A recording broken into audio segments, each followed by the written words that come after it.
É que eu pus para carregar eles, por causa disso. Ah, entendi. Se ficar ruim para você aí pro carregador, pode virar sem problema, tá? Filipenses Tá capítulo bom, 3. beijo. Filipenses capítulo 3. Vamos seguir aqui, né? A gente já fez os primeiros versículos, mas eu vou começar lendo de novo, no versículo 1 mesmo, e a gente dá seguimento aí no texto. Filipenses capítulo 3, a partir do versículo 1. Diz assim: Finalmente, meus irmãos, alegrem-se no Senhor. Escrever de novo as mesmas coisas não é cansativo para mim e é uma segurança para vocês. Cuidado com os cães, cuidado com esses que praticam o mal, cuidado com a falsa circuncisão, pois não é pois nós é que somos a circuncisão, nós que adoramos pelo Espírito de Deus, que nos gloriamos em Cristo Jesus e não temos confiança alguma na carne, embora eu mesmo tivesse razões para ter tal confiança. Se alguém pensa que tem razões para confiar na carne, eu ainda mais, circuncidado no 8º dia de vida, pertencente ao povo de Israel, à tribo de Benjamim, verdadeiro hebreu, quanto à lei, fariseu, quanto ao zelo, perseguidor da igreja, quanto à justiça que há na lei, irrepreensível. Mas o que para mim era lucro, passei a considerar como perda por causa de Cristo. Mais do que isso, considero tudo como perda, comparado com a suprema grandeza do conhecimento de Cristo Jesus, meu Senhor, por quem perdi todas as coisas. Eu as considero como esterco para poder ganhar Cristo e ser encontrado nele, não tendo a minha própria justiça que procede da lei, mas a que vem mediante a fé em Cristo, a justiça que procede de Deus e se baseia na fé. Quero conhecer Cristo, o poder da sua ressurreição e a participação em seus sofrimentos, tornando-me como ele em sua morte, para que, alguma forma, alcançar a ressurreição dentre os mortos. Não que eu já tenha obtido tudo isso ou tenha sido aperfeiçoado, mas prossigo para alcançá-lo, pois para isso também fui alcançado por Cristo Jesus. Irmãos, não penso que eu mesmo já o tenha alcançado, mas uma coisa faço, esquecendo-me das coisas que ficaram para trás e avançando para as que estão adiante, prossigo para o alvo, a fim de ganhar o prêmio do chamado celestial de Deus em Cristo Jesus. Todos nós que alcançamos a maturidade devemos ver as coisas dessa forma. E se em algum aspecto você pensa de modo diferente, isso também Deus esclarecerá. Tão somente vivamos de acordo com o que já alcançamos. Irmãos, sigam unidos o meu exemplo e observem os que vivem de acordo com o padrão que apresentamos a vocês. Pois, como já disse repetidas vezes, e agora repito com lágrimas, há muitos que vivem como inimigo da cruz de Cristo. O destino deles é a perdição, o seu Deus é o estômago, e eles têm orgulho do que é vergonhoso, só pensam nas coisas terrenas. A nossa cidadania, porém, está nos céus, de onde esperamos ansiosamente o Salvador, o Senhor Jesus Cristo, pelo poder que o capacita a colocar todas as coisas debaixo do seu domínio. Ele transformará os nossos corpos humilhados, tornando-os semelhantes ao seu corpo glorioso. Então, capítulo 3 fala, Paulo está finalizando praticamente essa carta, afirmando algumas coisas para a igreja, né? Para os irmãos lá de Filipos. Ele está afirmando algumas situações que ele se alegra e outras que ele se entristece por saber e por ver que estão acontecendo. Então ele começa dizendo, finalmente, né, finalizando essa carta, depois de falar tudo o que ele já falou, finalmente, meus irmãos, alegrem-se no Senhor. A nossa alegria é fruto do Espírito. A Bíblia, em nenhum lugar nós vamos encontrar a palavra felicidade. Não existe a palavra felicidade na Bíblia. Quando a palavra fala lá, né, do bem-aventurado, em algumas traduções está feliz, o bem-aventurado não tem a ver com essa felicidade que a gente entende, porque quando a palavra fala bem-aventurados os que sofrem, quem é que é feliz, gente, em sofrer? Então, a relação que se tem com essa palavra bem-aventurado e feliz não é o mesmo entendimento que a gente tem na língua portuguesa do que é felicidade, tá? Então, tem muito mais a ver com essa alegria que vem do Espírito, com esse gozo que vem de ser de Deus, com essa alegria que vem no nosso espírito, que é fruto do Espírito na nossa vida, do que basicamente felicidade. Então, não busquemos a felicidade, porque nessa terra, nesse mundo caído, nesse mundo perdido, com o pecado reinando sobre a humanidade, não vai existir felicidade, vai existir alegria, que é um fruto do Espírito no cristão. Então o mundo está um caos e nós temos alegria no Senhor. Nós temos uma alegria que procede de um Espírito que tem uma esperança e uma expectativa naquilo que Deus está fazendo, na redenção dos nossos corpos, na vida eterna, na volta do Senhor Jesus, na eternidade com Cristo. Então há uma diferença, né, de alegria e felicidade. E Paulo jamais vai falar sobre felicidade, ele sempre vai falar sobre alegria, porque a alegria é fruto do Espírito. E todo cristão precisa ser alegre, precisa buscar essa alegria que vem do Senhor. Então ele diz assim: finalmente, meus irmãos, alegrem-se no Senhor. Escrever de novo as mesmas coisas não é cansativo para mim e é uma segurança para vocês. Então, quanto mais nós vamos lendo as cartas, quanto mais Paulo ia escrevendo seus ensinos, quanto mais ele ia alertando a igreja a respeito de tudo que estava acontecendo no Império Romano, o que estava acontecendo naquele primeiro século, as coisas que ele recebia de notícia e que através dessas notícias ele corrigia, segundo o padrão da palavra, essas igrejas que estavam praticamente nascendo naquele momento, né? Muitos cristãos ainda nascidos de novo, recém-nascidos espiritualmente, precisa de um bom alimento, de um bom discipulado, de um bom esclarecimento do que a Escritura diz. Então a gente não pode se cansar nem de nós mesmos, buscarmos do Senhor o esclarecimento, a orientação, né? Essa é a palavra que eu queria achar. Não cansem de ensinar as pessoas a respeito das coisas de Deus. Não cansem de dar orientação para as pessoas que estão próximas a você, porque às vezes a gente acha que está sendo repetitivo, mas não. O ser humano, ele só aprende por repetição.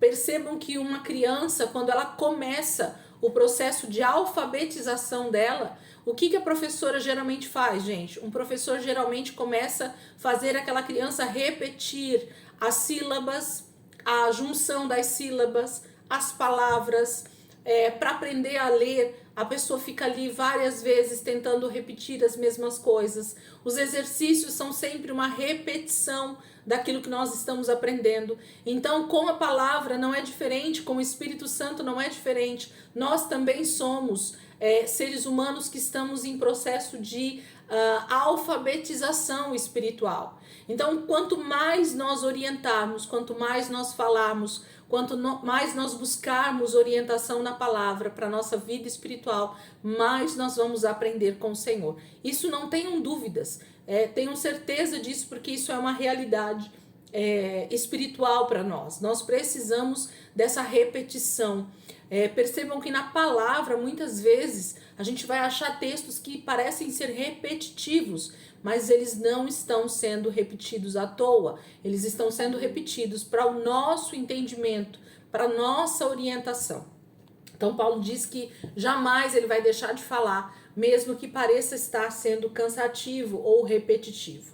Cuidado com os cães, cuidado com esses que praticam o mal, cuidado com a falsa circuncisão. Paulo está alertando a igreja e nós hoje também a respeito de um tipo de pessoa, a respeito de um tipo, inclusive, de cristão, porque em todas as suas cartas Paulo vai falar sobre falsos profetas, falsos mestres, falsos apóstolos, falsos irmãos, né? Ele vai falar dessa falsidade, né? O que é o falso? O falso é uma cópia de um verdadeiro, ok? O verdadeiro existe, só que como o verdadeiro ele é único, o verdadeiro ele geralmente é singular, né? Não existem muitas iguais o verdadeiro, as pessoas começam a fazer cópias. Então, quando se tem cópia de dinheiro, né? Dinheiro falso. O que é o dinheiro falso? É uma cópia do original, só que quando você conhece o tipo de papel, o tipo de impressão, as marcas d'água, você identifica então qual é o falso e qual é o verdadeiro. Então, o que Paulo está nos alertando é com aquele que parece ser verdadeiro, mas no final das contas é o falso. E aqui ele usa a palavra cães, que é uma palavra que aparentemente parece um xingamento. Não, o original dessa palavra cães são pessoas de pensamentos impuros, são pessoas de pensamentos profanos, são pessoas que falam uma coisa, mas no seu pensamento elas estão pensando outra, elas estão articulando outras coisas nos seus pensamentos. Então, os cães são essas pessoas de pensamento impuro, profano, tá? Então, Paulo está pedindo para nós nos alertarmos contra os cães, contra aqueles que estão no nosso meio, que às vezes até tem uma palavra parecida com a verdadeira, mas no final das contas são pessoas que estão articulando para nos levar a falsas doutrinas, a heresias mesmo, a falsos ensinos, e a gente precisa estar atento. Eu tenho ouvido falar bastante a respeito de um dom chamado discernimento de espíritos. Se vocês lembrarem, quando a gente falou lá na carta de 1 Coríntios, e para alguém que já estudou aqui comigo a respeito dos dons espirituais, existe um dom que é muito pouco falado nas igrejas, né? Muito se enfatiza o falar em línguas, a interpretação das línguas, a profecia, né? Os dons de curar. Muitas pessoas gostam, né, de enfatizar ou de buscar esses dons, mas pouco se fala a respeito do discernimento de espíritos. E podem perceber que aí está espíritos no plural, né? E essa palavra discernimento também, ela faz toda a diferença a respeito do que esse dom significa então. E quando eu ensino, quando eu falo sobre esse dom, sobre o discernimento de espíritos, a gente precisa entender que ele está dizendo a respeito de dois tipos de espíritos. O espírito que realmente procede da parte de Deus e de espíritos malignos, né? De enganadores mesmo, espíritos enganadores. Então a gente precisa buscar em Deus para esses últimos dias da igreja na terra, esse dom, a gente precisa pedir ao Senhor que esse dom seja derramado sobre a igreja, sobre as nossas vidas, para que nós possamos discernir quem está nos ensinando, quem está pregando, quem está profetizando, quem está trazendo uma palavra para nós, quem está falando conosco a respeito de algum assunto, para ver se aquilo procede da parte de Deus, se tem fundamento no Espírito Santo aquela mensagem, aquela palavra, ou se aquilo são espíritos enganadores. E aí, por isso, a necessidade do discernimento de espíritos. Paulo está falando, cuidado com os cães, cuidado com aqueles que têm uma palavra de um jeito e pensamentos totalmente impuros, profanos, que não procedem da parte de Deus. Então, há um alerta para a igreja, para mim, para você e para a igreja de Filipos e para toda a igreja ao longo da história da igreja. Paulo deixou isso muito certo aqui para nós. Porque ele diz no versículo 3, pois nós é que somos a circuncisão. Ele está falando isso, nós que adoramos pelo Espírito de Deus, que nos gloriamos em Cristo Jesus e não temos confiança alguma na carne, embora eu mesmo tivesse razões para ter confiança.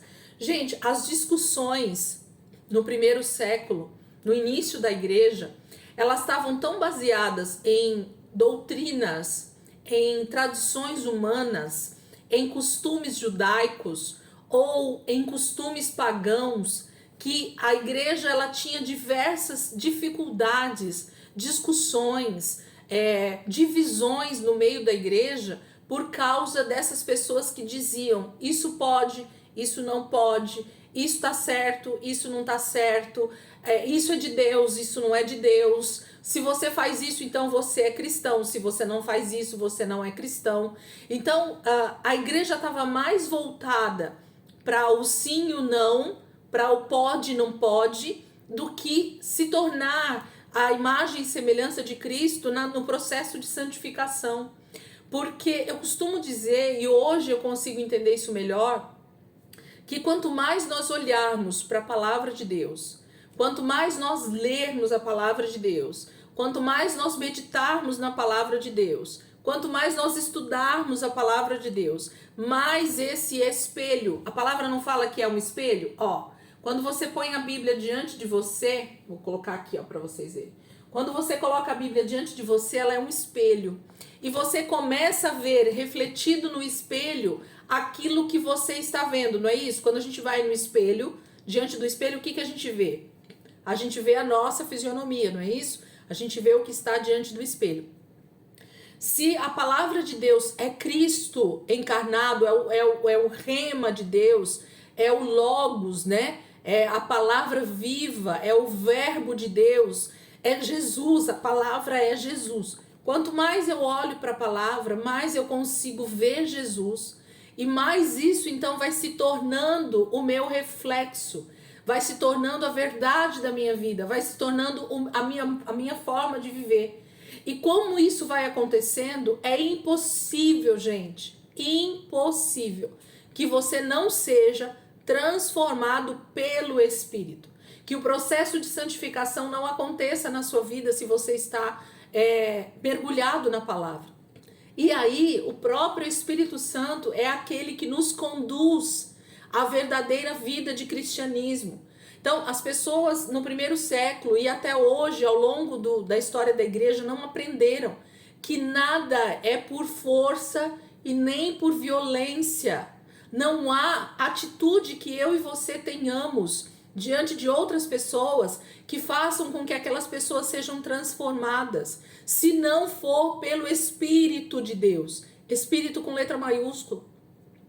Se o Espírito não convencer a pessoa do pecado, da justiça e do juízo, nós não conseguiremos fazer isso na força do nosso braço.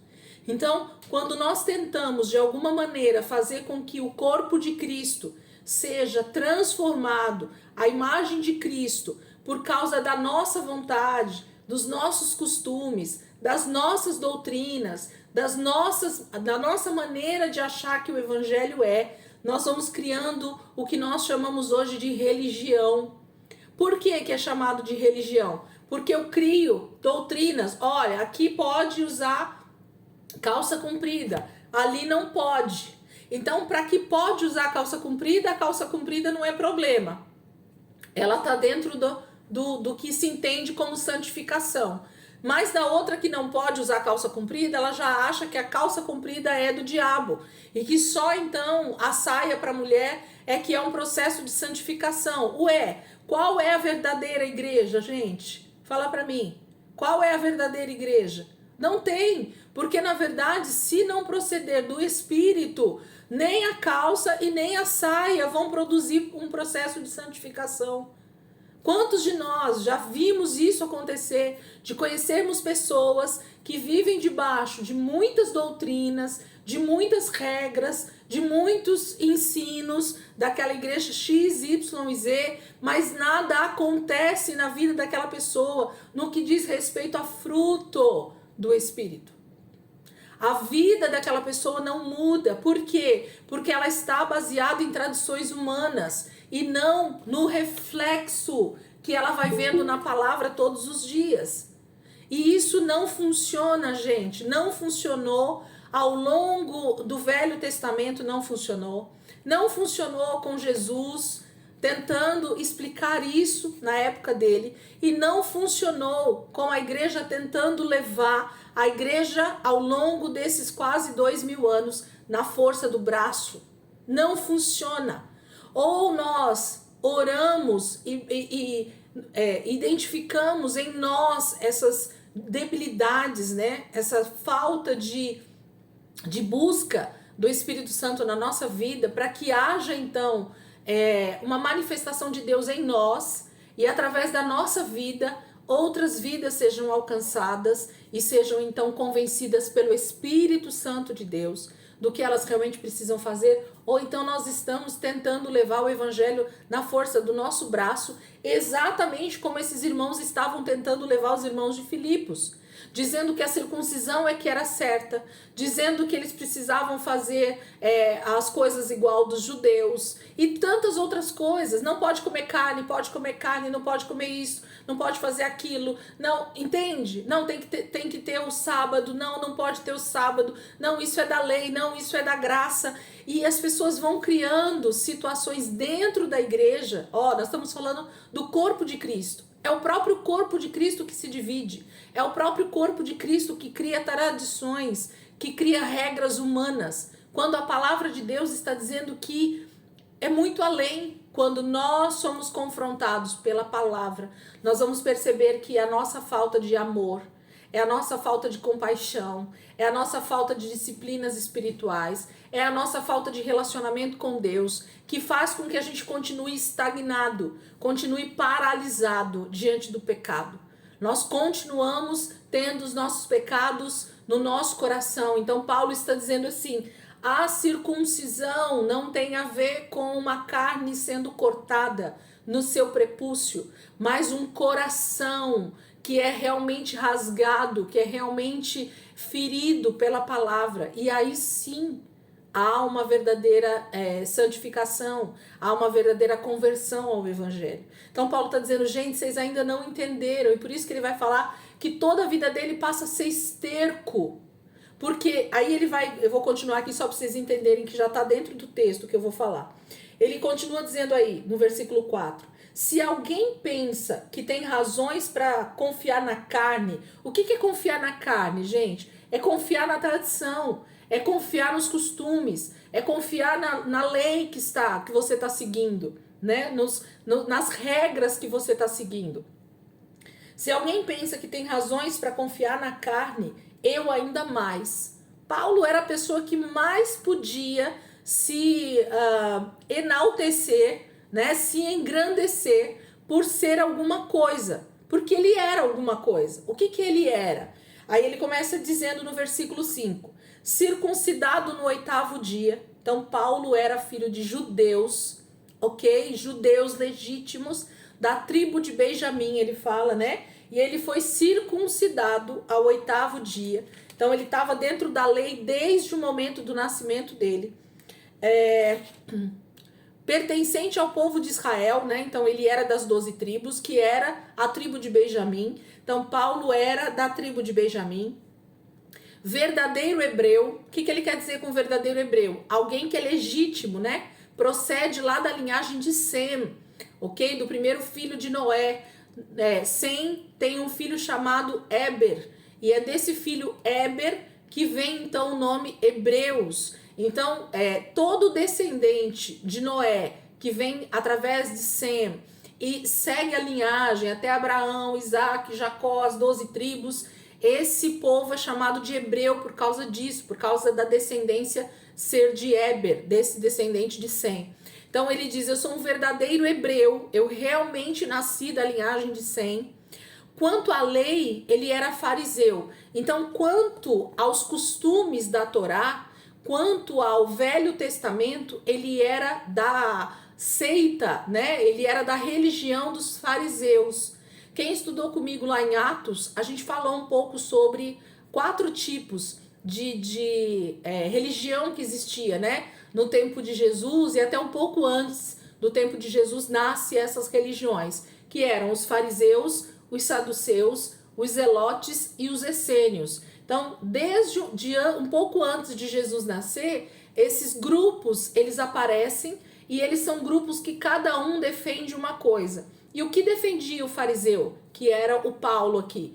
Paulo defendia a Torá de forma muito enfática, né? Eles seguiam a Torá à risca. Então, para se tornar um fariseu, ele não podia deixar de seguir nenhuma das 613 ordenanças da Torá. Então ele tinha que conhecer muito bem a Torá, os 5 primeiros livros da Bíblia, e além disso seguir à risca esses 613 mandamentos, né, leis que foram deixados ali para os judeus. Então, para se tornar um fariseu, você tinha que conhecer muito bem a Torá, estudar muito, muito, muito mesmo, e além de estudar muito, você ser um homem dedicado às leis da Torá. Então, para ser um fariseu, Paulo deveria passar por essas avaliações, e ele era um fariseu. Então, se ele era um fariseu, é porque ele era um seguidor muito afinco da tradição judaica, né, da Torá. Então ele diz assim: verdadeiro hebreu, quanto à lei, quanto à Torá, eu era um fariseu, então eu seguia a risca. Quanto ao zelo, o que Paulo está querendo falar quanto ao zelo, gente? Todo fariseu, ele era chamado de zeloso da lei. O que era esse zelo pela lei? Era assim: ou segue a risca, ou não serve para estar dentro da sinagoga. Ou segue a risca, ou não serve para ser da religião dos fariseus. Ou segue a risca, ou não pode estar no nosso meio. Então, um homem, para se dizer da religião dos fariseus, ele tinha que ser um homem extremamente zeloso. O que é uma pessoa zelosa? É aquela pessoa que cumpre tudo à risca, que se preocupa com realmente seguir tudo muito certo, que não admite o erro na outra pessoa. Paulo era um homem extremamente legalista, né, que a gente chama. Era aquele que não podia falhar uma vírgula que ele ia cobrar. Não podia deixar de fazer um só detalhe da lei e ele seria o primeiro a cobrar. Por quê? Porque ele fazia.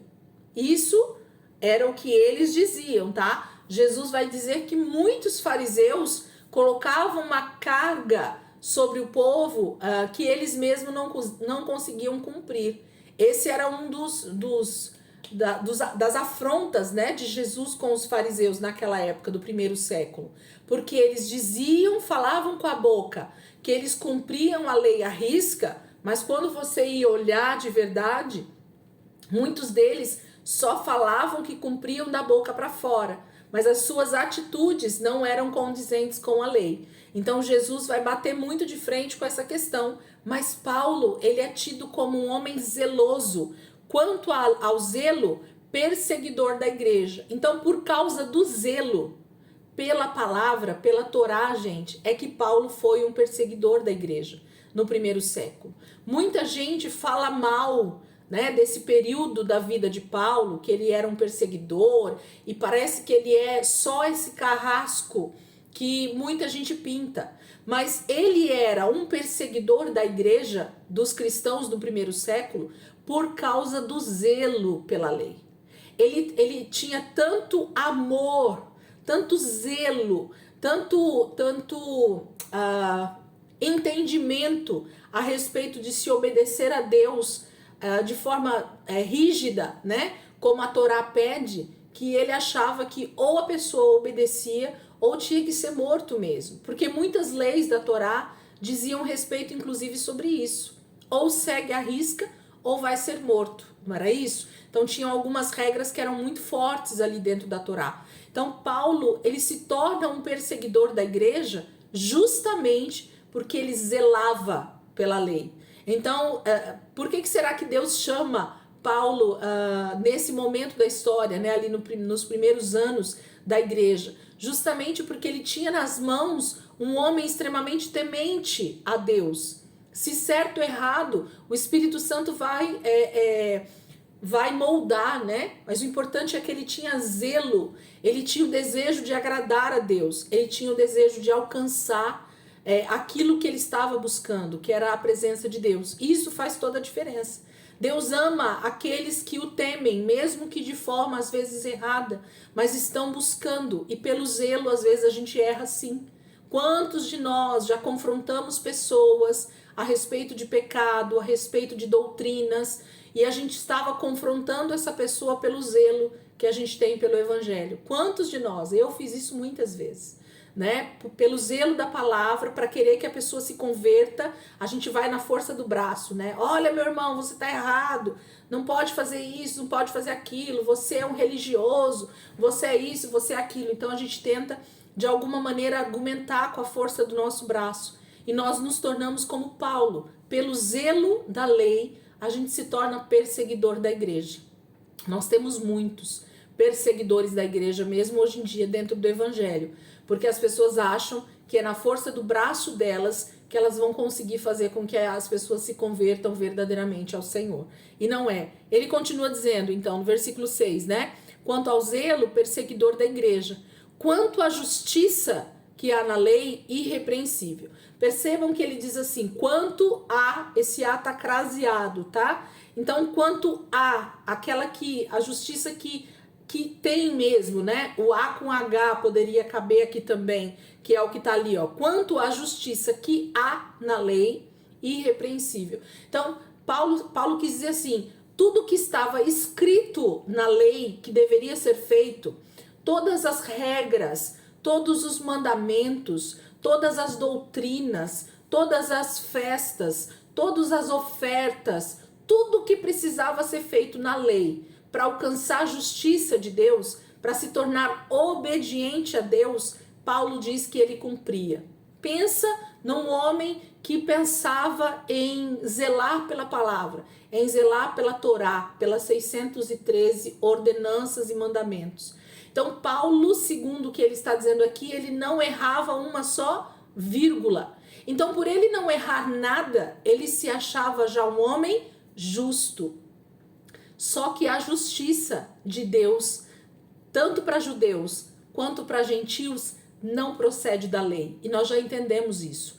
A lei, ela só servia para mostrar o nosso pecado. A lei só servia para mostrar o pecado de Israel. A lei só servia para mostrar o quanto eles estavam longe dos preceitos de Deus. Porque cada vez que um homem desse, um fariseu ou qualquer outro judeu, precisava então ir até o templo, levar ofertas, fazer todos os rituais, isso só demonstrava que eles haviam pecado. E isso é que eles não entendiam, né? Até esse momento, Paulo talvez estava querendo dizer isso. Vocês não entendem que a justiça de Deus não vem da lei. A justiça de Deus é Cristo. Ou nós entendemos isso, ou não adianta seguir regras humanas, porque elas não trarão a justiça de Deus para a nossa vida. Nós somos justificados através do sacrifício da cruz, através do sacrifício de Cristo, e não de regras que nós obedecemos, ou simplesmente não pecamos, né? Segundo algumas regras. Não, mas eu não faço isso, eu não faço aquilo. Não é por obras que nós somos então justificados, porque senão o sacrifício de Cristo é jogado no lixo, certo? Então Paulo está dizendo isso para os irmãos. 7. Mas o que para mim era lucro, ser hebreu legítimo, ter nascido da tribo de Benjamim, ser fariseu, ser zeloso da lei, tudo que ele está dizendo aqui nos outros versículos anteriores, ele diz agora no versículo 7. Mas o que para mim era lucro, tudo isso que ele falou para Paulo era lucro para ele. Porque ele era do povo escolhido de Deus, ele era um fariseu, seguidor da Torá, ele era um da tribo de Benjamim. Então ele tinha muitos títulos que dariam a ele a posição de homem de Deus, de homem justificado. Mas isso era justiça para Paulo? Com Cristo ele entende que não. Ele diz então, mas para mim o que era lucro, passei a considerar como perda. Porque agora, olha isso, gente, quando ele olha, quando ele é confrontado pela palavra, preste atenção nesse detalhe. Quando Paulo então se encontra com Jesus e ele é confrontado no seu próprio pecado, na sua própria humilhação, né? No sentido de perceber o quanto é pecador. Quando ele percebe isso, a primeira coisa que ele pensa é, além de ser pecador, eu sou judeu. Então, por ser judeu, eu deveria ser o primeiro a conhecer essa graça. a conhecer esse perdão de Deus, a ter sido realmente um homem obediente a Deus, sem precisar passar pela lei, sem precisar ser um homem religioso. Ele deveria ter tido uma vida de fé segundo Abraão e não segundo a lei.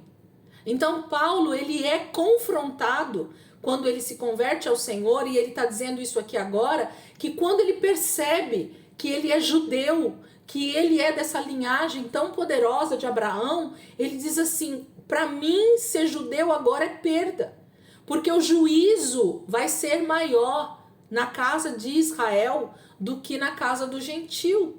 É isso que Paulo está dizendo. Ele não queria ser judeu nesse momento, porque agora ele vê que tudo aquilo que ele era faz dele ainda mais pecador, ainda mais debaixo de juízo de Deus. É isso que ele está dizendo. Mas o que para mim era lucro, não era lucro ser judeu para ele? Era lucro.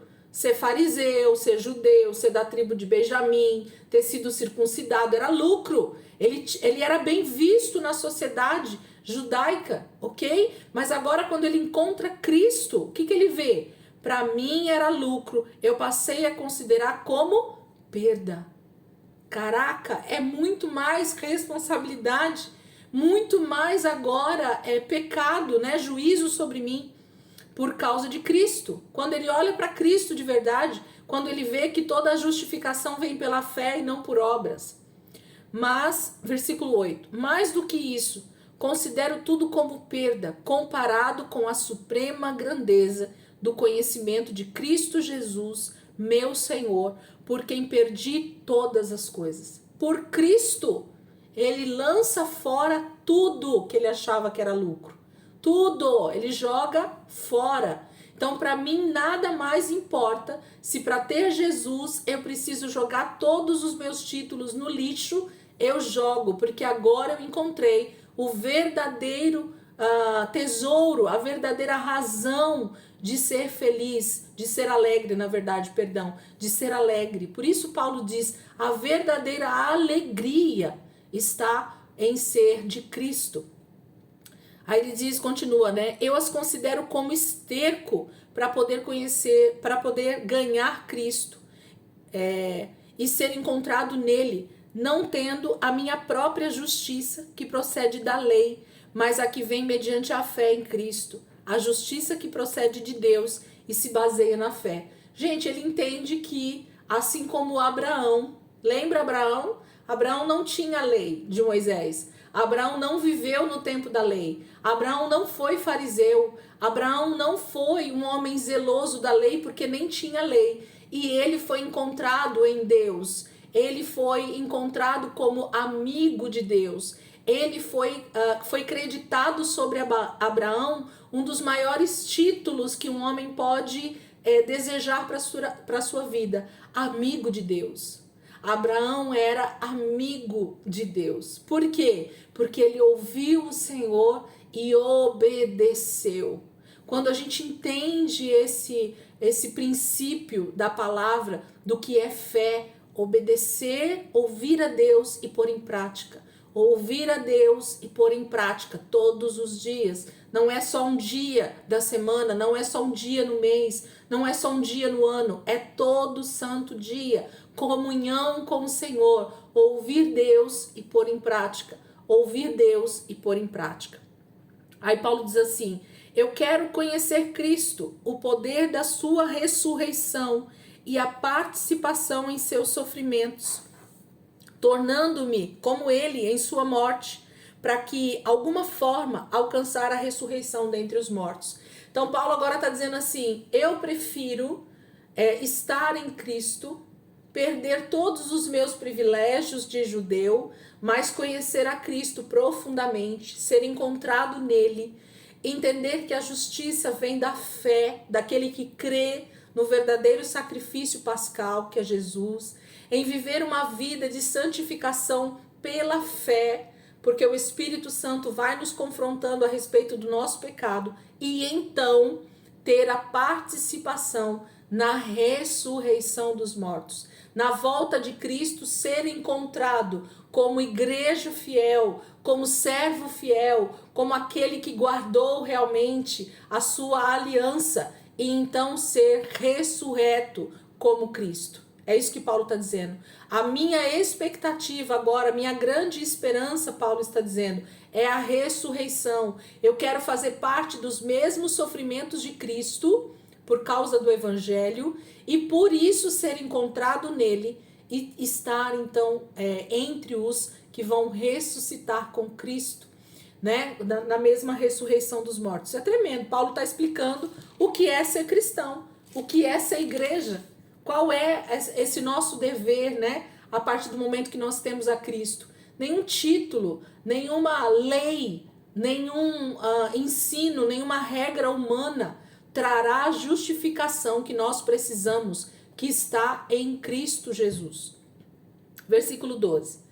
Não que eu já tenha obtido tudo isso, ou tenha sido aperfeiçoado, mas prossigo para alcançá-lo, pois para isso também fui alcançado por Cristo Jesus. Paulo está dizendo, irmãos, eu estou falando tudo isso para vocês, e não quer dizer que eu já sou santo, e não quer dizer que eu já sou o cara, e não quer dizer que eu já alcancei essa maturidade em Cristo que eu estou falando para vocês. Não é que eu já sou perfeito, não é que eu já estou santificado o suficiente para ter certeza da vida eterna com Cristo, não, mas eu prossigo buscando esse objetivo, que é a minha santificação em Cristo, para que eu seja encontrado nele. Então Paulo diz, é todos os dias mortificando a minha carne, para que eu seja então encontrado nele. Entende? É isso que Paulo está dizendo, é isso que Paulo está falando para nós. Ele também não alcançou a maturidade ainda, ele está crescendo junto com a igreja. Paulo está caminhando em crescimento espiritual junto com a igreja. E nós vamos caminhar em crescimento espiritual junto com o corpo de Cristo até a volta do Senhor. Essa é uma verdade absoluta e que nós precisamos ter essa convicção no nosso coração. Já vai daqui a pouquinho fechar, né? Ainda tem um tempo. Vamos lá, versículo 13. Irmãos, eu não penso que eu mesmo já o tenha alcançado. Mas uma coisa eu faço, esquecendo-me das coisas que ficaram para trás e avançando para as que estão adiante, prossigo para o alvo, a fim de ganhar o prêmio do chamado celestial de Deus em Cristo Jesus. Paulo está dizendo assim, existe uma eternidade e é para essa eternidade que eu estou avançando. Existe uma expectativa de eternidade e é para ela que eu estou avançando. Então, quando todos os dias nós nos levantamos e buscamos um pouco mais do Senhor, e buscamos esse relacionamento com Deus todos os dias, e estamos prosseguindo nessa maturidade junto com a igreja, nós estamos então com essa mesma convicção de Paulo. Agora, se eu negligencio toda a minha vida, achando que ser crente domingueiro, ser crente de um dia de culto, ser crente de uma vez no mês ler a Bíblia, ser crente de vez em quando ser usado no Espírito Santo para falar em línguas, se de vez em quando eu faço algo para o corpo de Cristo, se eu acho que é isso que está me levando para a santificação, então muito provavelmente eu vou ser encontrado em falha, e Jesus naquele dia pode dizer para mim e para você, eu não te conheço. Por quê? Porque não são as obras que vão validar a minha vida de salvação, mas a minha vida de relacionamento. O que vai validar a minha vida de eternidade é o quanto eu me relacionei com o meu noivo. É o quanto eu sou achada nele, como Paulo está dizendo. É o quanto ele me conhece e o quanto eu conheço ele. Porque Jesus não vai casar-se com uma noiva que ele não conhece, que ele não teve intimidade com ela, que ele não sabe o procedimento dessa noiva. Ele não vai. Então, a grande questão é, se eu tenho então buscado esse alvo, que é esse relacionamento com o Pai, é buscar conhecer com quem eu vou passar a eternidade, então sim, provavelmente eu vou ser achado nele. Agora, se não foi, eu estou me enganando. Eu estou me enganando como cristão, eu tô dizendo que eu tenho cumprido aquele texto, né? Buscai primeiro o reino de Deus e a sua justiça. E essa justiça, lembra que é a obediência? A palavra justiça aqui é obediência. Buscai primeiro o reino de Deus e ser obediente a Deus, e as demais coisas vos serão acrescentadas. Então, será que eu tenho sido realmente buscado o Senhor em primeiro lugar na minha vida? Será que a leitura bíblica, será que o meu devocional, será que a minha vida de relacionamento com Deus tem sido o primeiro alvo do meu dia?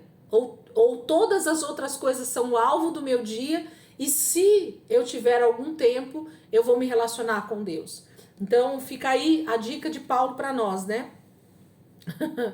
Ai, Jesus. Versículo 15. Todos nós que alcançamos a maturidade devemos ver as coisas dessa forma. E se em algum aspecto vocês pensam de modo diferente, isso também Deus esclarecerá. Tão somente vivamos de acordo com o que já alcançamos. Paulo está dizendo assim, você já está mais maduro, meu irmão? Você já se acha maduro na fé? Então você precisa pensar exatamente como eu estou falando aqui. De quê? De que não é a lei que vai nos justificar, de que nós precisamos ter paciência com os mais fracos, de que nós precisamos buscar a santificação para a nossa vida, para que nós possamos então alcançar outras vidas para o Senhor. Então Paulo está dizendo assim, se você já se acha maduro na fé, que bom que você já está. Então você precisa pensar exatamente como eu estou falando aqui. Entende? Paulo está dizendo, olha para o que eu estou escrevendo aqui para vocês nessa carta, e se você está entendendo tudo que eu estou escrevendo aqui, é porque você já está num nível de maturidade maior. E glória a Deus por isso. Então, se você está maduro e se você está conseguindo entender, então você precisa prosseguir em avançar para esse alvo, assim como eu, Paulo, estou fazendo. Então, o nosso avanço, o nosso amor pelo evangelho e pelas vidas que estão se perdendo, elas precisam crescer cada dia mais. Isso é estar maduro, é olhar para o que está não maduro, para o imaturo e dizer, não, meu querido, nós vamos crescer junto, nós vamos alcançar o mesmo alvo junto, ainda que você ainda seja menino na fé, eu estou aqui justamente para te ajudar. Lembra o primeiro versículo? Escrevo de novo as mesmas coisas e não é cansativo para mim e é segurança para vocês. Gente, ensinar pessoas imaturas é o nosso dever. Ensinar os novos na fé é o nosso dever. Ter paciência com aqueles que ainda são fracos na fé é o nosso dever até o dia de Cristo Jesus. Porque nós não estamos nessa terra até Jesus voltar como juízes.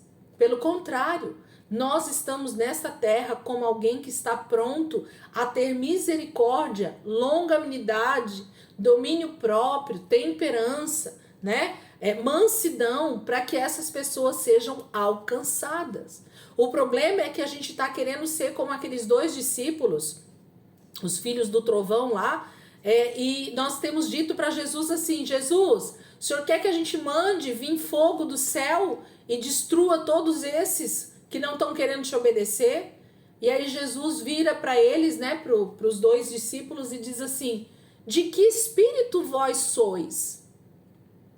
De que espírito vós sois? Ok? Porque o que aqueles discípulos queriam, gente? Juízo. O que aqueles 2 discípulos estavam querendo era juízo, destruição.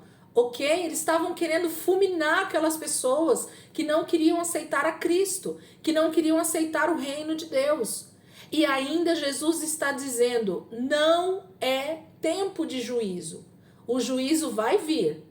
Podem ficar tranquilos. O juízo vai vir. Com a volta de Cristo, o juízo virá. Mas enquanto isso não acontecer, o nosso papel é estar no mesmo espírito de Cristo Jesus, que veio a essa terra para salvar o que se havia perdido. Então, esse tempo que nós estamos é do Evangelho. O que é o Evangelho? Boas notícias. Eu tenho uma boa notícia para você, meu querido pecador.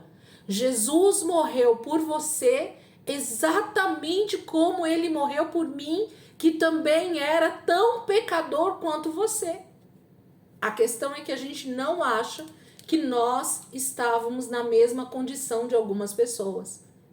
A gente acha, por estar um pouco mais maduro, que nós já estamos num nível de andar de roupinha de anjo, com auréola na cabeça, e que as pessoas precisam nos respeitar como tal, porque nós já somos santos, ok? E nós somos mesmo santos. A palavra santos é separado, só que nós estamos no mesmo processo de santificação do que qualquer outra pessoa, ok? Não existe níveis de santificação a nível de dizer assim, eu já tô aqui, então eu sou mais santo do que você, ok? Existem processos para cada pessoa, para cada época, para cada momento, para cada nível de maturidade na nossa vida. É isso que vai acontecer. E pode ter certeza que quanto mais nós nos achamos maduros na fé, mais o processo de santificação se torna difícil, doloroso e mais acirrado para cima de nós. Por quê? Porque nós vamos criando cascas e Cristo está dizendo, elas vão precisar sair, essas cascas, porque no Evangelho não tem isso, ok? O amor de Deus, ele precisa exceder nas nossas vidas. Versículo 16. Tão somente vivamos de acordo com o que já alcançamos. Então é um nível para cada um, né, gente? O nível que você já alcançou até aqui, continua daí para frente. O nível do teu irmão que está do teu lado, se ele está bem longe do nível que você tá, pega na mão dele e diz assim, meu irmão, logo, logo você vai estar aqui onde eu tô hoje, e depois nós vamos estar juntos num outro nível de maturidade, e talvez você passe na minha frente, porque você se torne mais maduro do que eu tô hoje, e tá tudo certo. Deus tem paciência com todos nós, cada um da sua maneira, cada um no seu nível de santificação, de maturidade, e Deus vai caminhando conosco até a volta de Jesus.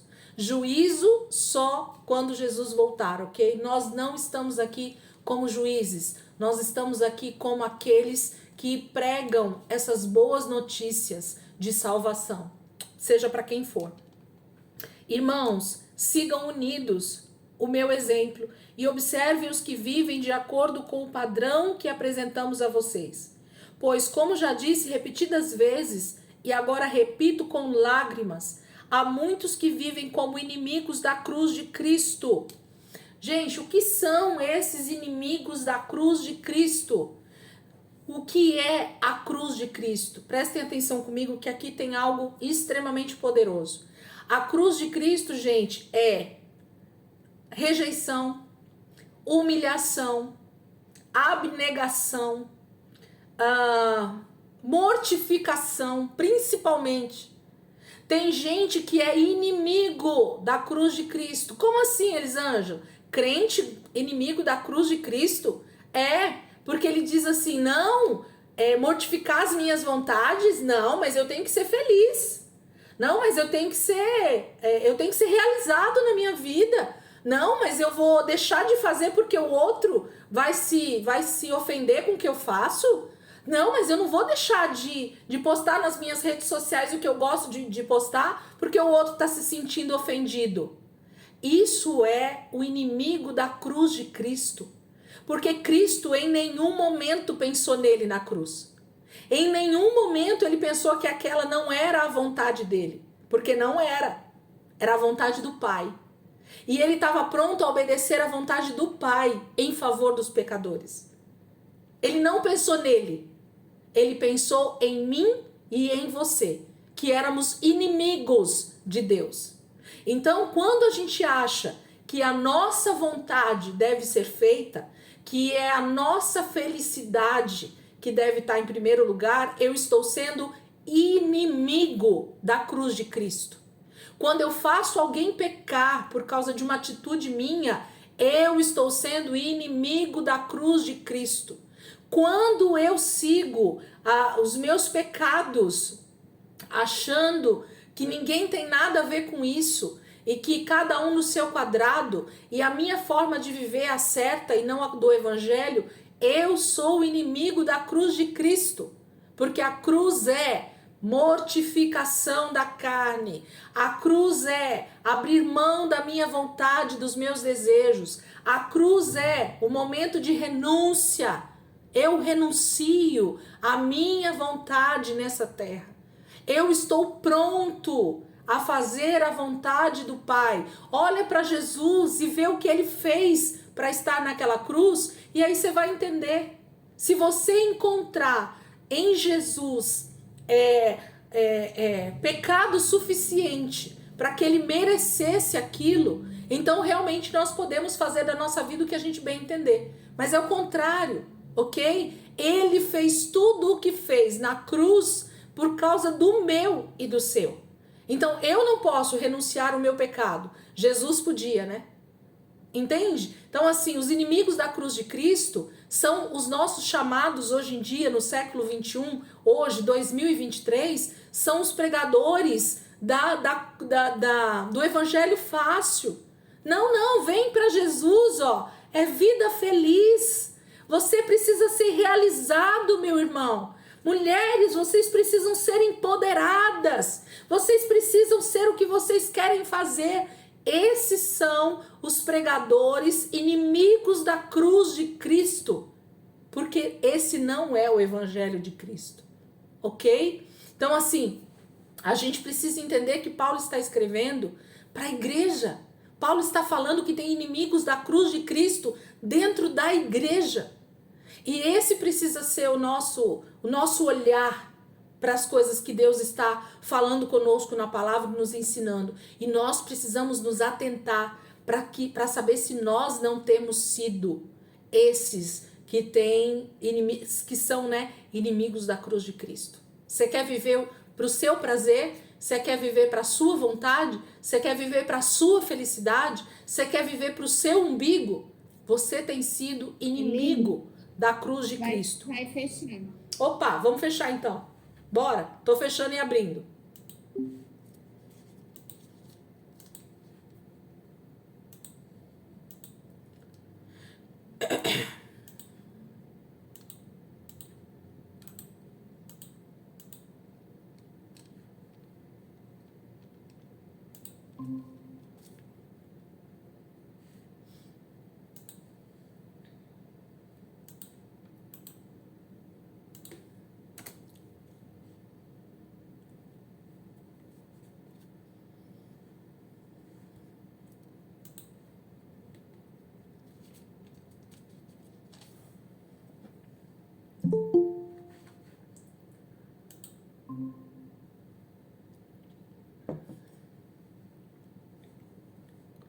A professora vira pregadora de vez em quando.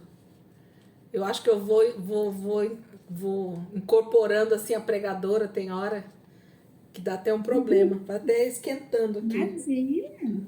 Coitada. Imagina. Só Jesus na causa. Eu saio do salto, Jesus. Eu tô aqui para dar aula, eu não tô aqui para pregar, né? Já tô mandando meia dúzia pro inferno. Ai, Jesus amado. Arrependei-vos. Arrependei-vos, raça de víboras, né? Arrependei-vos, é isso mesmo. Cadê a galera, gente? A aula tá correndo aqui, ó. Vamos continuar aqui, o pessoal vai entrando, eu vou abrindo, meninas, para o vídeo não ficar muito grande. Então ele diz assim, ó, o versículo 19. O destino deles é a perdição. O seu Deus é o estômago.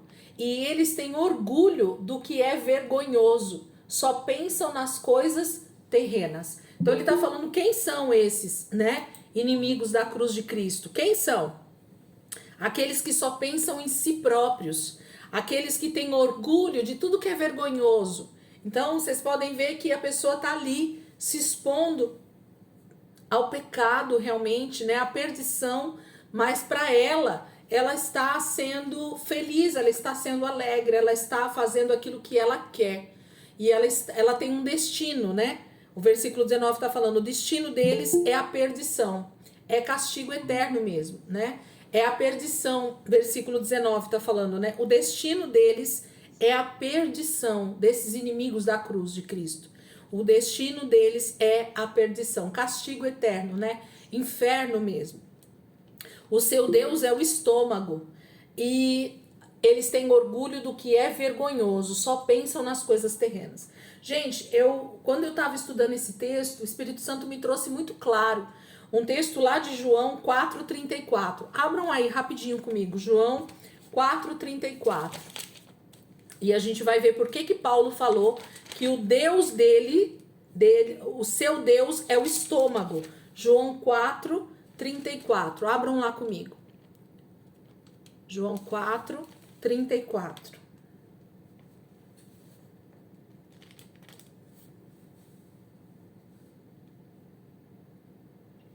Na verdade, eu queria começar pelo 31 para a gente pegar o enredo aqui da questão, mas é o versículo 34 que é o versículo chave. Versículo 31, 4:31, diz assim: Enquanto isso, os discípulos insistiam com ele: Mestre, come alguma coisa. Mas ele lhes disse: Tenho algo para comer que vocês não conhecem. Opa! Jesus está dizendo que ele tem algo para comer que os discípulos não conhecem. Tenho algo para comer que vocês não conhecem.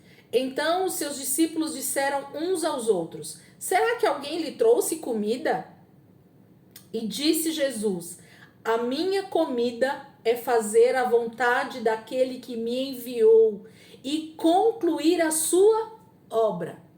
Então Jesus, eu vou ler de novo, João 4:34. E disse Jesus: A minha comida é fazer a vontade daquele que me enviou e concluir a sua obra. E aí Paulo diz aqui para nós que essas pessoas que são inimigas da cruz, o seu Deus é o estômago, gente. O que é o estômago aqui, gente? É a fome que a pessoa tem. Do que você tem fome? O que tem sido o seu alimento? Do que é que você tem se satisfeito, né? É isso mesmo. O que te satisfaz? O que realmente te satisfaz?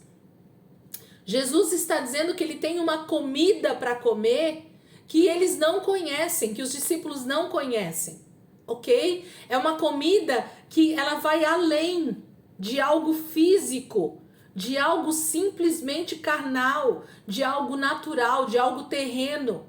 É algo espiritual, que é fazer a vontade do Pai. Quando nós estamos com a palavra, gente, a palavra ela é esse alimento.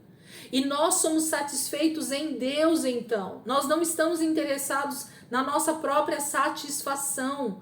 O nosso Deus não é o nosso estômago, que Ele dita as regras para nós. Isso está muito ligado também com o próprio jejum, uma das disciplinas espirituais. Quando nós não conseguimos jejuar, quando jejuar para nós é uma lamúria, é um tormento. Por quê? Porque você quer satisfazer a sua carne, o seu estômago, a sua fome de comida. Ela é mais forte do que a sua fome espiritual, que é estar com o Senhor quando você está jejuando. Nós temos dificuldade em jejuar porque a gente não consegue ficar com Ele durante o jejum. A gente quer qualquer outra comida. A gente quer a televisão, a gente quer a Netflix, a gente quer as redes sociais, a gente quer o pãozinho, a gente quer o chocolate, a gente quer a picanha, a gente quer a Coca-Cola, a gente quer qualquer outra coisa que vai nos satisfazer, mas nós não queremos estar com Ele, comendo a comida dele, que é uma comida espiritual. Então, quando Jesus está dizendo para os discípulos aqui, depois vocês meditem nessa palavra de João 4, vocês vão entender. Primeiro ele estava lá falando com a mulher samaritana, né? Dessa questão da água, da vida, né? De Deus. E aí em seguida os discípulos começam com essa conversa da comida, porque eles tinham ido buscar comida. E Jesus não está interessado em comer comida, mas ele está interessado em ouvir o Espírito de Deus e ser guiado por ele. E quanto mais eu mortifico a minha carne, gente, que é o meu estômago, que é a minha vontade. O que é a representação aqui? Eu quero que vocês entendam isso. Essa questão do estômago é a minha vontade. Sabe aquela vontade carnal? Sabe a vontade animalesca que nós temos de comida? Porque, não sei vocês, mas eu quando fico com muita fome, a gente fica nervoso, a gente discute com as pessoas, a gente sai comendo tudo que vem pela frente. Quando você tá com fome, não é assim? É uma sensação de que tá faltando algo e que eu sou capaz de matar para comer. Sabe assim, a situação do ser humano por fome, gente, é um negócio muito louco. E Jesus está dizendo que se nós não conseguimos controlar a nossa carnalidade, se nós não conseguimos controlar o nosso estômago com as disciplinas espirituais e principalmente com o jejum, que aqui entra nessa questão, como é que você quer realmente mortificar a sua carne a tal ponto de conseguir ouvir nitidamente o Espírito de Deus falando com você? A vontade de Jesus é fazer a vontade do Pai. E fazer a vontade do Pai passa por alguém que está disposto a mortificar a sua carne o tempo inteiro para ouvir muito bem a voz do Espírito.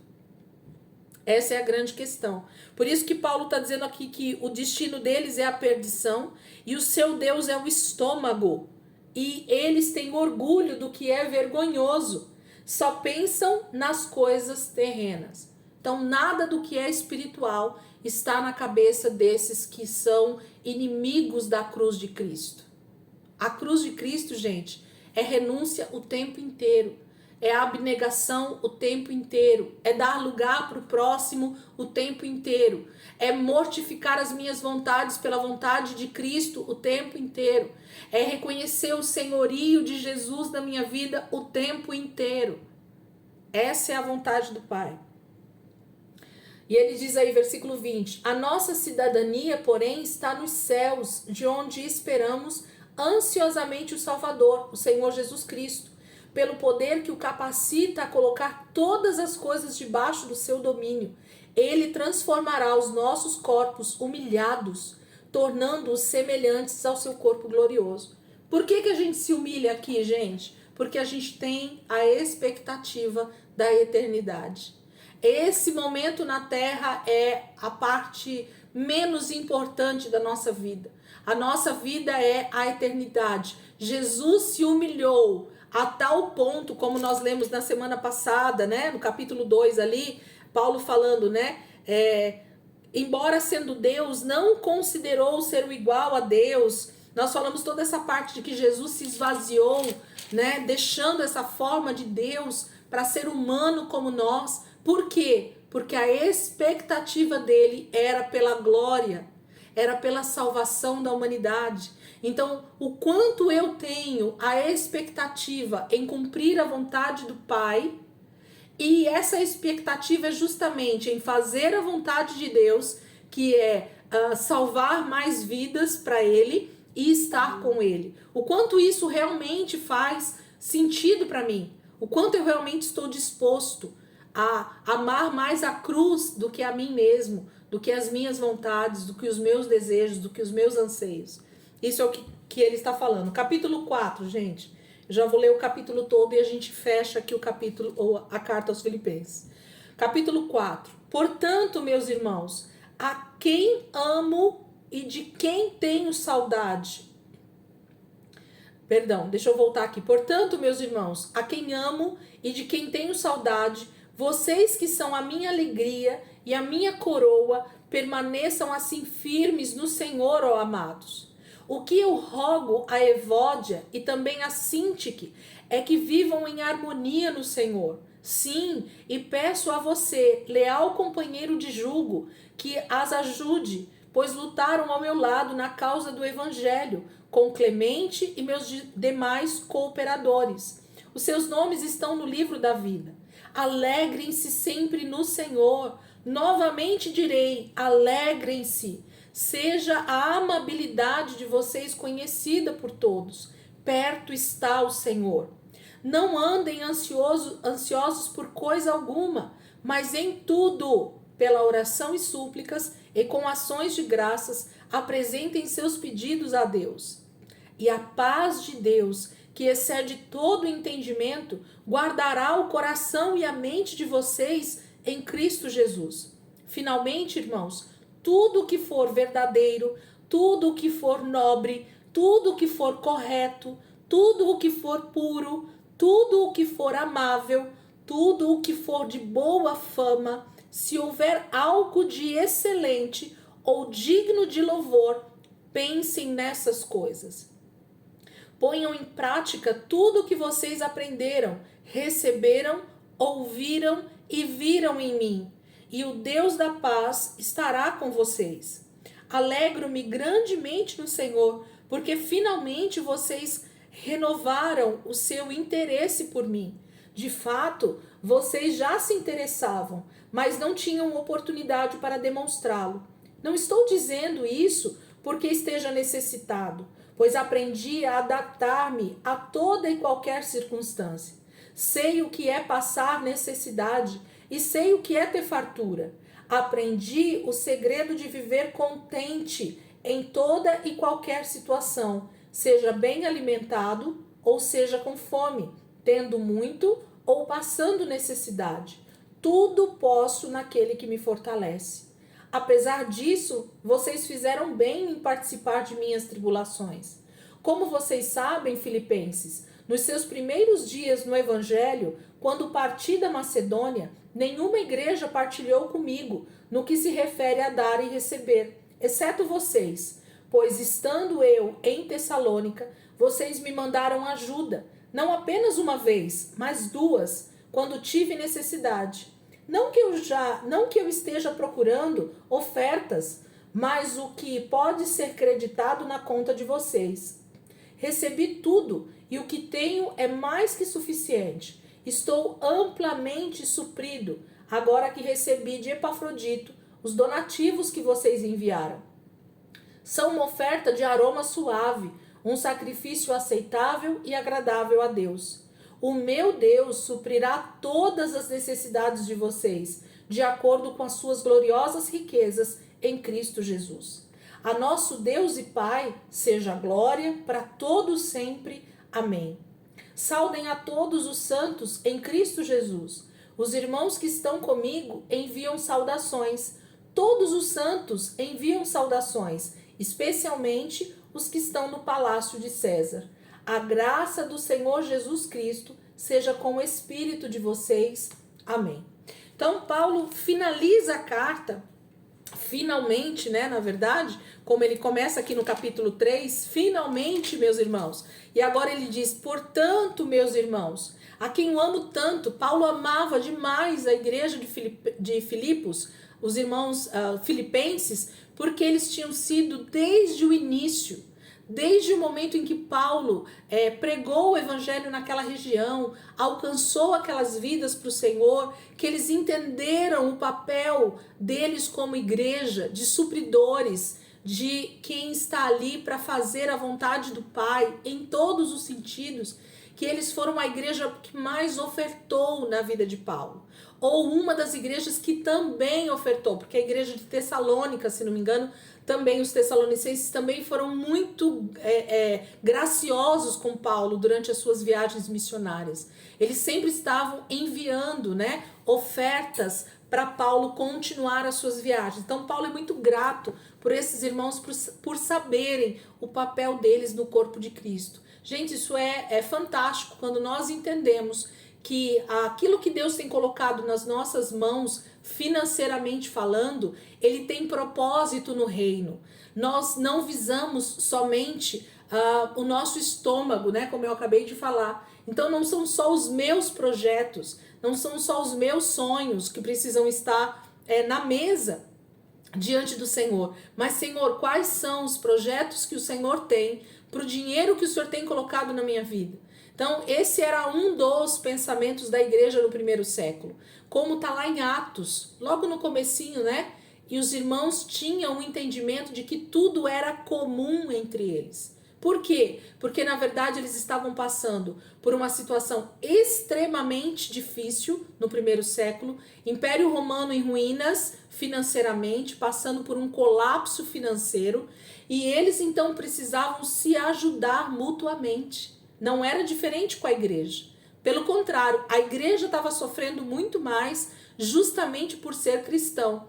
Então os irmãos se uniam entre eles, aqueles que podiam mais davam mais, aqueles que podiam menos davam menos, mas todos tinham o mesmo coração, de que seja pouco ou seja muito, eu vou usar aquilo que Deus tem colocado na minha vida também em favor do reino. Isso fala de vida financeira. Paulo fala muito disso nas suas cartas, principalmente no final. Por quê? Porque ele agradece que provavelmente Epafrodito foi até Paulo para levar ajuda financeira, suprimento para a vida de Paulo, onde ele estava mesmo preso, para que ele pudesse ter o suficiente para continuar vivendo, para ter condições financeiras de se suprir, porque ele não tinha como trabalhar dentro da prisão.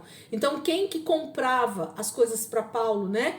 Ou quem custeava a vida de Paulo? Os irmãos. Ok? Então, é uma vida que entende que, já que está sendo alimentado espiritualmente pela vida desse apóstolo, por que não ofertar na vida dele? Então, isso tem a ver com um sentimento da igreja em suprir a obra missionária, em suprir irmãos que estão dispostos a fazer o ID mais longe, mas que precisam também da questão financeira. O dinheiro é do Senhor e esse dinheiro precisa ser usado também em prol do reino. Mas voltando para o início do capítulo 4 aqui, ele diz o quanto ama os irmãos, ele pede para os irmãos que estão lá em Filipos ajudar essas mulheres e esses homens que estão ali, né, fazendo a obra crescer. Aí no versículo 4 ele diz, alegrem-se sempre no Senhor. Então a nossa alegria, como eu falei lá no início do capítulo 3, tem que estar no Senhor. Não tem felicidade no evangelho, gente. Busquem depois referências a respeito do que é ser feliz e o que é ser alegre, que vocês vão entender o que eu estou falando aqui. Vocês vão entender que na Bíblia não tem promessa de felicidade, tem promessa de alegria. E alegria é um estado de espírito e não um estado emocional.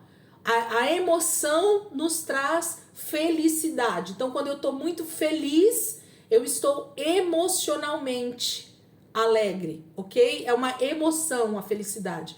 Agora, estar alegre tem a ver com o espírito que entende que nessa terra é peregrino, que nessa terra, infelizmente, nós vamos passar por dificuldades, que nesse mundo nós teremos aflições, mas tem de bom ânimo, porque nós já vencemos com Cristo e estaremos com Ele daqui a alguns dias. Então essa tem que ser a nossa real alegria, uma alegria que vem de dentro para fora. O mundo está um caos, mas os cristãos verdadeiros têm alegria. E é isso que mais chama atenção no mundo. Como é que vocês, primeiro século, cristãos passando por uma perseguição terrível, podiam ser alegres? Como é que se tem alegria em meio ao caos?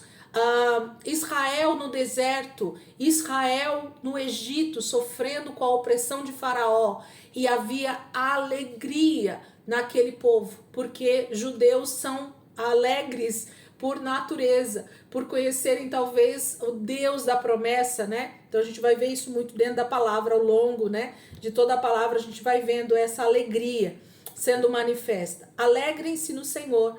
Novamente direi, alegrem-se. Seja a amabilidade de vocês conhecida por todos. Paulo está dizendo, gente, ser cristão precisa ser um reflexo do caráter de Deus no que diz respeito a amar. A amabilidade de vocês, o amor de vocês precisa transparecer para que vocês sejam conhecidos como filhos de Deus. Paulo vai dizer, a amabilidade de vocês seja conhecida por todos. Porque esse povo é diferente, porque esses cristãos são diferentes, porque eles amam de verdade e não da boca para fora, e não como o mundo ama. Porque perto está o Senhor. Gente, Jesus está voltando. Ou a gente encara isso de verdade, de dentro para fora, ou a gente vai continuar correndo atrás do vento. A gente vai continuar correndo atrás de riquezas. A gente vai continuar correndo atrás de prazeres mundanos. A gente vai continuar correndo atrás de tantas outras coisas que não têm a ver com o reino de Deus. E a gente diz que está buscando o reino de Deus em primeiro lugar, quando não é verdade. Versículo 6. Não andeis ansiosos por coisa alguma, mas em tudo, pela oração e súplicas, e com ações de graças, apresentem seus pedidos a Deus. Gente, Paulo está falando que é tudo. Se Paulo está dizendo que é tudo, nós precisamos apresentar tudo ao Senhor em orações e súplicas. Mas como que apresenta em oração e súplica? Com ação de graças. O que é dar ação de graças, gente, numa oração? É já agradecer por algo que você ainda nem recebeu. É ser grato a Deus porque você sabe, que todas as suas necessidades serão supridas. Não é tudo que eu quero que vai ser suprido, são todas as minhas necessidades. Aí está também a grande diferença dentro do cristianismo e que a maioria dos cristãos ainda não entendeu. Mas a nossa vida precisa ser de constante oração e súplicas com ações de graça. Senhor, eu te agradeço porque o meu dia já está sendo preparado amanhã. Porque eu sei, Senhor, que eu vou começar um novo dia e o Senhor já tem preparado a minha vida, a minha saúde, o lugar onde eu moro, o meu alimento, tudo que eu preciso, Senhor, no dia de amanhã já está sendo preparado pelo Senhor. Eu te agradeço, Senhor, porque o Senhor tem sido bom, porque nada tem me faltado, inclusive a sua presença, Pai. Como é bom conhecer o Senhor, como é bom ter o Senhor, como é bom saber que eu posso contar com a sua presença todos os dias. O entendimento de não andar ansioso com nada fala daquele filho que é igual uma criança. Todos nós aqui já fomos crianças e temos criança ao nosso redor. E o sentimento de não andar ansioso é exatamente como dessas crianças que a gente conhece. E eu posso citar, por exemplo, da minha casa, que a criança, mais criança aqui é a neta, a Manuela. Quando ela levanta de manhã, gente, ela não levanta preocupada se ela vai ter o leite para tomar, se ela vai ter a comida na hora do almoço para comer, se ela vai ter a roupa para vestir na hora de ir para a escola, se ela tem o tênis para calçar, se ela tem o material escolar na bolsa dela. Não, ela simplesmente levanta e diz: vó, cadê meu leite? Vó, cadê a roupa para me vestir? Vó, cadê a bolsa da escola já com material dentro? Vó, cadê meu prato de comida do almoço? Ela só vai e busca por aquilo, porque ela sabe que ela tem paz, que ela tem pessoas atrás dela que já estão suprindo todas as necessidades dela. Então ela levanta e vive o dia dela da melhor forma possível. E Deus está pedindo para nós sermos assim, filhos que sabem o Pai que tem, mas que vai suprir todas as suas necessidades e não as suas vontades. Nós precisamos entender isso. O problema é que nós temos corrido atrás das nossas vontades, dos nossos anseios carnais, da nossa vida de ostentação. É atrás disso que nós temos corrido. E aí isso, às vezes, ou na maioria das vezes, vai faltar. E nós nos tornamos ansiosos. E nós nos tornamos mundanos como qualquer outra pessoa que parece que não tem um pai, que é o pai das luzes, que é o Pai Todo-Poderoso. Ok? Porque Deus não nos promete uma vida de abundância aqui, nesse mundo caído. Mas na eternidade nós vamos pisar em ruas que provavelmente são feitas de ouro. Então entende que a nossa preocupação com essa vida está muito maior do que com a eternidade. E aí nós estamos trocando valores. E por isso nós temos sido pessoas ansiosas. Gente, o mal do século, o mal dos últimos tempos será. Anotem isso e reparem nisso. O mal do século e o mal do fim dos tempos será as doenças psicossomáticas. Tudo que está ligado à alma, tudo que está ligado a pensamentos, tudo que está ligado a emoções, serão as doenças no último tempo antes da volta de Jesus. Porque o que as pessoas estão buscando é as suas próprias realizações. Eu preciso ser alguém feliz. Eu preciso ser alguém realizado. E quando a gente olha para a cruz de Cristo, a gente não vê Jesus com a mesma oratória. Eu preciso ser feliz. Não. Eu preciso fazer a vontade do meu Pai. Eu preciso me humilhar. Eu preciso me sacrificar. Eu preciso dar e não receber. Entende? A pronúncia da cruz, ela é totalmente contrária à pronúncia desse mundo. Mas nós temos sido enganados por falsos ensinos, por falsas doutrinas, por falsos evangelhos. Por quê? Porque nós não temos olhado para a palavra. Então, ou a gente volta, para o verdadeiro evangelho, essas boas notícias de vida eterna, ou nós vamos ficar, inclusive, ansiosos, doentes, de forma emocional, como todas as outras pessoas estão, ok? Mas nós precisamos buscar o máximo possível essas vidas que estão ainda nas mãos de Satanás para o Senhor, pregando para ela boas novas do evangelho. Um evangelho que trará, sim, a nossa ressurreição, mas castigo eterno de juízo também, na volta de Jesus. Ele diz, e a paz, se nós não formos ansiosos, e se nós entregarmos, apresentarmos tudo com ações de graças, em oração e súplica a Deus, o que vai acontecer com a gente? Ele fala, versículo 7, e a paz de Deus, que excede todo entendimento, vai guardar. Quando nós entregamos tudo diante do Senhor, Ele guarda com a paz dele o nosso coração e a nossa mente. Tá vendo? Todas as doenças psicossomáticas, elas passam por esses dois lugares, pensamentos e o coração. Aliás, está extremamente ligado, coração e mente.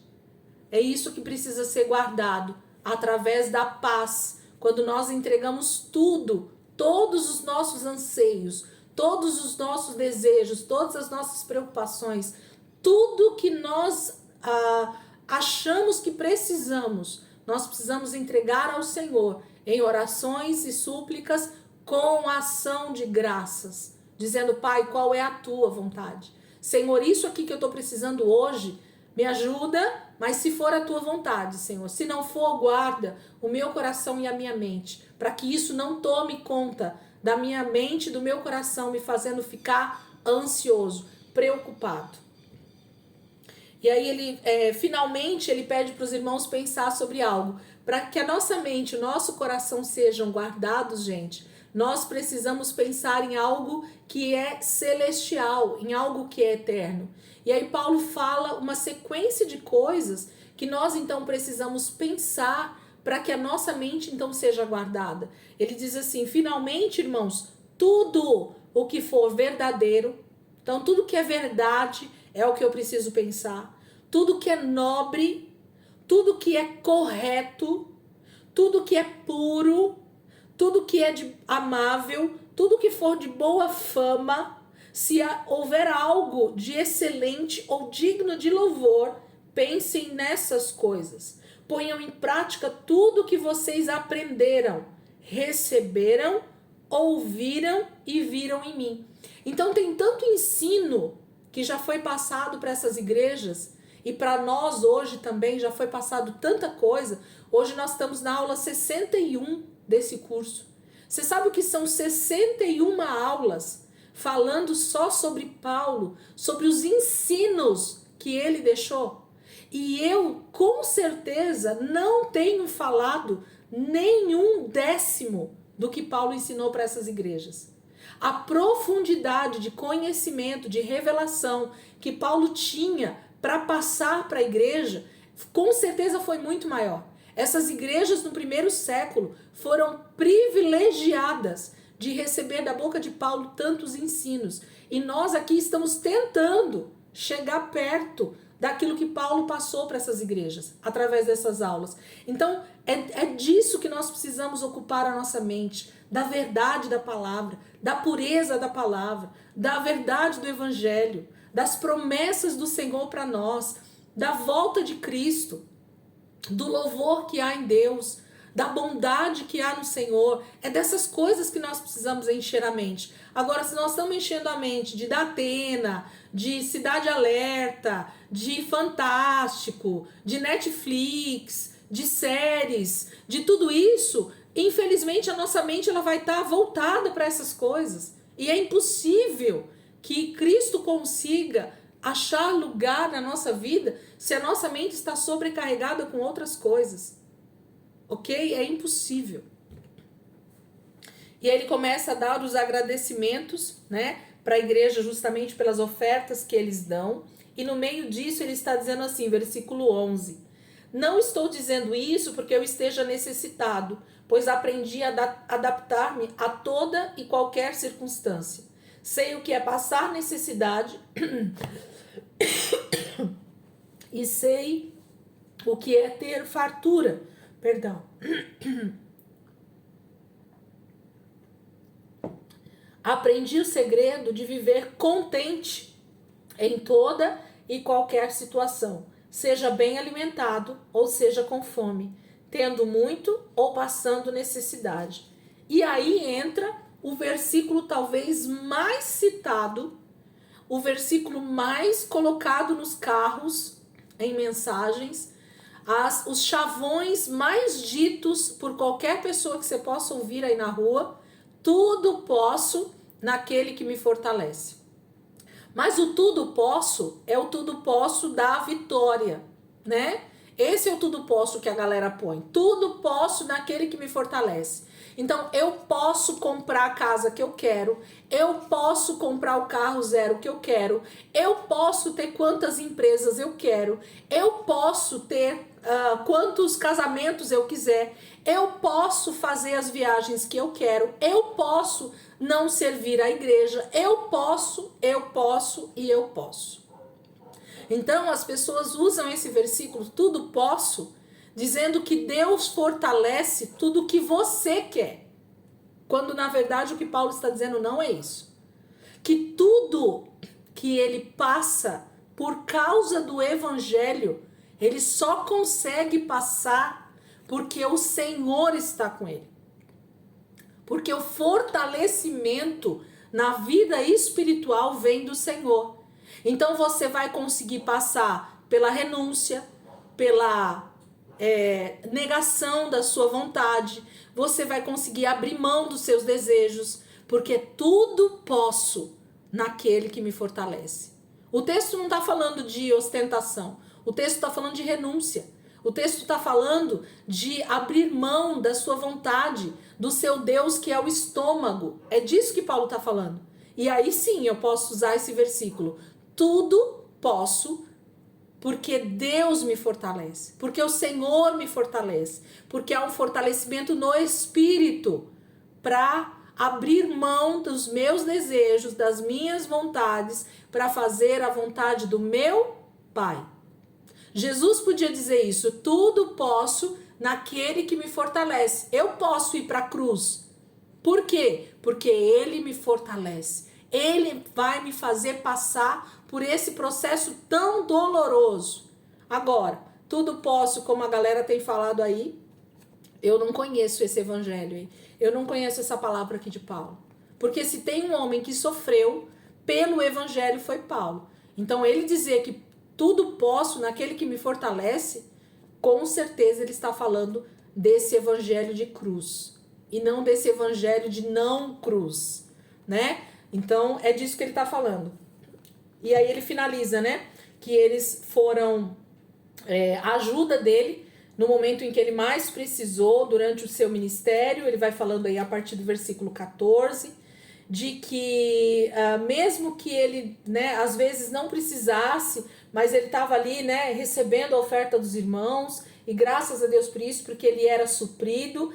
E aí ele diz que por causa desse coração voluntário, supridor dos irmãos ali de Filipos, era por causa disso que o nosso Deus, o meu Deus, suprirá todas as suas necessidades. Deus vai suprir todos os nossos desejos, gente? É isso que Paulo escreveu aqui?